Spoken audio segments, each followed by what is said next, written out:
Assalamualaikum warahmatullahi wabarakatuh.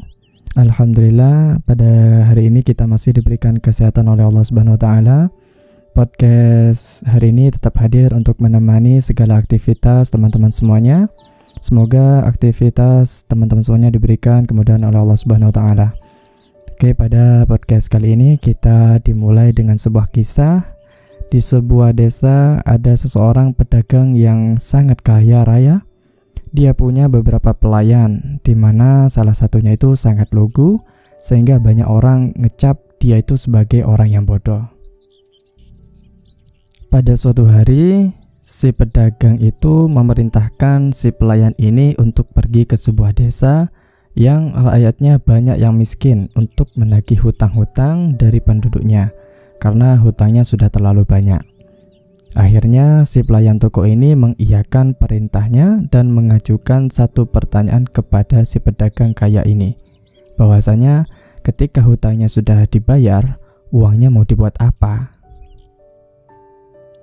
Karena memang si pedagang ini adalah orang yang kaya raya, semua dia miliki. Akhirnya dia juga bingung mau beli apa. Oleh sebab itu dia memerintahkan kepada si pelayan itu untuk membelikan apa saja yang tidak dipunyai oleh si pedagang kaya raya ini. Akhirnya, si pelayan itu berangkat menuju ke desa orang-orang miskin untuk menagih hutangnya. Setiap orang yang punya hutang telah ditagih sama si pelayan lugu ini. Baru saja mereka itu mengalami penderitaan disebabkan kemarau yang panjang di desanya. Setelah beberapa waktu kemudian, dia menyelesaikan tugasnya, semua hutang-hutangnya telah dibayarkan oleh penduduk desa. Walaupun sangat berat karena baru saja mengalami penderitaan. Nah, kemudian ketika si pelayan ini sudah pulang, dalam perjalanan dia teringat bahwa tuannya memerintahkan untuk membelikan sesuatu yang belum dia punya. Akhirnya, dia berpikir, apa yang harus dia beli? Setelah berpikir lama, belum saja menemukan ide. Dia menyadari bahwa tuannya telah memiliki segalanya. Dia semakin bingung. Karena sekian lama bingungnya, akhirnya si pelayan itu kembali ke desa orang miskin itu dan kemudian mengembalikan uang-uang hasil menagih hutangnya. Dan seraya mengatakan, tuan telah memberikan uang ini untuk kalian semua. Ya, mereka semua senang karena mereka mendapatkan uang yang telah mereka bayar untuk menagih hutang, akan tetapi dikembalikan kepada mereka. Para penduduk desa itu memuji kebaikan dari si pedagang kaya raya ini. Nah, pada saat si pelayan ini kembali ke rumah si pedagang dan menceritakan apa yang telah terjadi sebelumnya, akhirnya si pedagang ini ya marah besar kepada pelayan ini dan mengatakan bahwasanya si pelayan ini ya benar-benar bodoh, masa dikembalikan lagi uangnya. Nah, singkat cerita, kemudian di desa itu terjadi sebuah pergantian pemimpin dan kemudian terjadi banyak pemberontakan ditambah dengan bencana banjir di kota itu yang membuat bisnis dari si pedagang ini menjadi bangkrut dan jatuh miskin. Akhirnya si pedagang ini meninggalkan rumahnya dan hanya sisa si pelayan inilah yang mengikutinya. Nah, kemudian ketika melewati suatu desa, entah mengapa para penduduk desa itu sangat menyambut kedatangan dari pedagang ini. Disambut dengan ramah dan hangat. Bahkan mereka menyediakan sebuah tempat dan makanan untuk pedagang dan si pelayan yang lugu ini. Si pedagang ini ya terheran-heran, siapa penghuni desa ini? Kenapa kok mereka itu baik kepada saya? Kata si pedagang. Kemudian dijawab sama si pelayan yang lugu ini, dulu Tuhan pernah memerintahkan saya untuk menagih hutang kepada para penduduk desa ini. Setelah saya tagih, saya ingat bahwasanya Tuhan memerintahkan saya untuk membelikan apa yang belum Tuhan punya. Saya berpikir Tuhan itu telah memiliki segalanya. Yang belum Tuhan miliki itu adalah rasa cinta dan kasih sayang dari mereka. Akhirnya saya kembali ke desa, kemudian mengembalikan uang-uang mereka atas nama Tuhan. Nah, sekarang Tuhan sudah menuai cinta mereka. Nah, dari cerita ini kita bisa mengambil pelajaran bahwasanya hidup kita itu tidak ada yang tahu seperti apa, masa depan kita itu seperti apa. Yang kita tahu hanyalah pada saat ini kita berusaha, berikhtiar, bertawakal kepada Allah Subhanahu wa taala. Bisa jadi hari ini kita mengalami hal-hal yang buruk dalam kehidupan ini.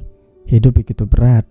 Akan tetapi di masa yang akan datang, beberapa tahun kemudian, kita memetik buah dari hasil kerja keras kita sebelumnya. Yang terpenting, kita tidak pernah menyerah untuk berjuang meraih kesuksesan. Begitupun sebaliknya, hari ini di antara kita yang merasakan hidupnya senang-senang, tidak pernah memikirkan kebaikan terhadap orang lain, bisa jadi beberapa tahun kemudian berada di level kehidupan yang bawah. Pada saat dia berada di level kehidupan bawah, baru dia akan tersadar betapa bahagianya ketika mendapatkan bantuan dari orang lain, bahkan bantuan sekecil apapun itu. Oleh sebab itu, janganlah kita sampai meremehkan kebaikan sekecil pun.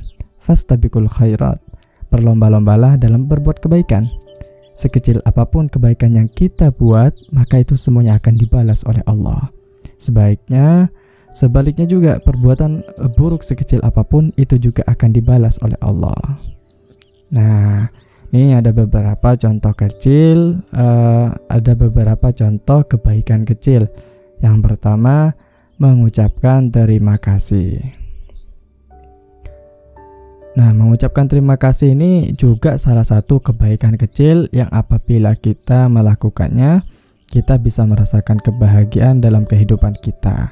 Meskipun orang lain membantu kita dengan kebaikan yang kecil, tetaplah kita mengucapkan terima kasih. Karena dari ucapan ini pasti ada efek kepada kita, minimal kita merasakan kebahagiaan. Nah, yang kedua itu contohnya lagi membuang sampah pada tempatnya. Nah, ini yang sering kali kita lupa. Membuang sampah pada tempatnya sepertinya kebaikannya kecil. Tapi kalau semua orang tidak memperhatikan ini, maka dampaknya akan fatal dalam kehidupan kita. Memang satu bungkus makanan tidak bisa membuat sungai menjadi banjir. Tapi kalau yang buang hampir satu kota gimana? Beda lagi ceritanya. Nah, yang ketiga contohnya itu kita memberikan tempat duduk kepada orang yang membutuhkan. Misalkan kita lagi naik bis. Kebetulan karena kita datang lebih awal, akhirnya kita bisa duduk di kursi. Setelah beberapa menit perjalanan, ada kakek-kakek yang baru naik bis. Karena kursi penumpang sudah penuh, akhirnya si kakek berdiri. Kira-kira apa yang kita lakukan? Tetap duduk pura-pura tidak melihat si kakek? Nah, ini memang berat, tapi kita sebagai orang Indonesia yang memiliki budaya sopan santun, ramah, nah juga kita sebagai orang yang beragama seharusnya peduli dengan nasib si kakek ini. Masa iya kita tega membiarkan si kakek berdiri lama? Nah, kebaikan-kebaikan kecil seperti ini mungkin orang lain tidak bisa memberikan balasan kepada kita kecuali hanya dengan senyuman, doa, dan terima kasih. Tapi Allah tidak tidur. Ingat, kebaikan sekecil apapun akan dibalas. Oke, yang keempat, membantu membawakan barang misalkan. Nah, ini yang mulai hilang di generasi sekarang. Dulu ketika masih kecil, saya dan teman-teman sering membantu guru yang lagi kesusahan membawa barang.